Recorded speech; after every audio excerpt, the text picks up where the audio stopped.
21, 22, 23, 24, 25. Hey, I just counted 25 tomatoes on this heirloom variety of tomato plant called Cherokee Purple that's not really known for being a heavy producer. Hey, we all want to maximize the production of our tomato plants, and in this video I'm going to show you 3 simple ways to do it. Stay tuned.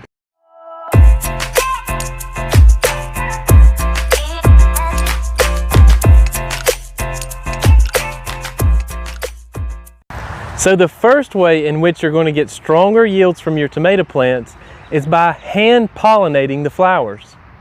Yes, you heard me correctly. Tomatoes are self-pollinating. They actually don't have separate female and male flowers. The male and female organs are within the same flower. This is something so easy to do. Everyone should be doing it. I'm going to show you how to in just a second.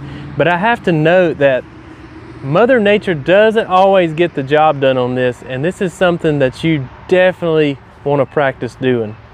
In Mother Nature, tomato plants rely on bees and the wind to pollinate the flowers. When bees actually land on the flower or the wind blows, it spurs enough movement and or vibration to knock the pollen that's in the male portion of the flower down to the female portion, and voila, you get pollination.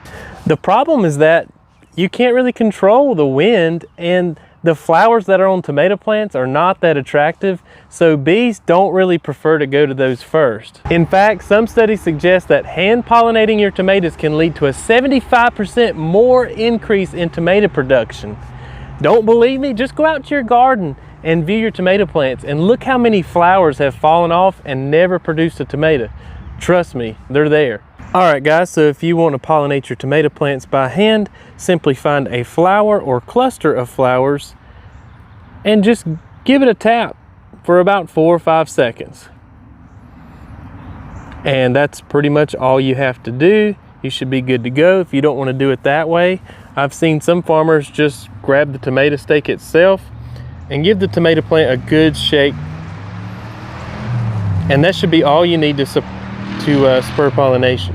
Now, if you successfully pollinated your tomato plant, an actual tomato should start coming forth through the flower in the days to come.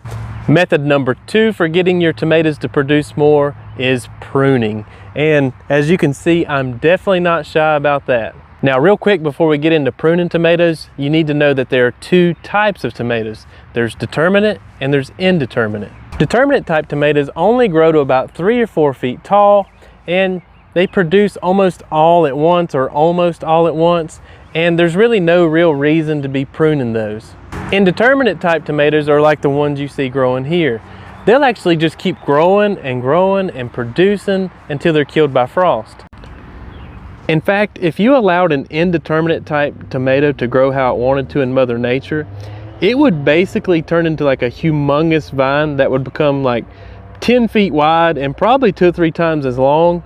But in humid and wet conditions like we have here in the South, we have to stake them up off the soil. That way they don't get disease from fungal spores. Now back to pruning. All right, so check out this tomato plant right here. Right in between this limb and main stem is a sucker. And the reason we remove these and also other excess foliage on the tomato plant is so that the tomato plant can focus its energy on producing more flowers. Now, you guys know from watching my other videos that I am crazy about pruning, because pruning creates airflow, and the more airflow you have, the less likely your plant's going to get disease. 2 things I'll add about pruning is 1, don't cut off your flowers. Be looking for them. They come off the main stem. And 2, you don't have to cut all your suckers off. I leave a few on mine. I just don't like the plant to get really dense with too much foliage. That's why I prune them off. And again, that's going to help prevent disease.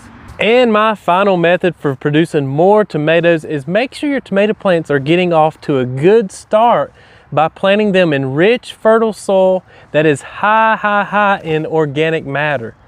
Avoid the cheaper composts that are on the market because they haven't matured or they're not broken down well enough. And these can actually rob more from your plant than they're given because of the continued breakdown. Avoid planting your plants in compost that have a lot of pine bark in them. I don't know if you've seen my raised bed videos, but I used a product called Stout Ollie this year. You don't have to use Stout Ollie. I'm just, for an example, that's what I used. I loved it because it had a lot of composted fish and cow manure and plant material, and it was just such a smooth, broken down blend. I think my plants have had no trouble at all absorbing it. And if throughout the season, if your plants start looking a little bit pale and you think they need a little boost, definitely fertilize them. Use something that's balanced or with a high middle number, that's the phosphorus count, and that'll definitely promote more blooms. I personally like to use fish emulsion, but 10-10 or 10-20-10 or bone meal, these all work great and will sure to give your tomatoes the boost that they need. Guys, I'm so confident that if you follow these 3 tips that I've given you, you're going to have tomato plants just like mine that are hanging full. I would love to know if this video helped. If it did, let me know down in the comment section, as well as what else you would like to see me do a video on. And of course, don't forget to hit that subscribe button and notification bell. That way you can get future updates about every time we release a new video. Until next time, become a plant person.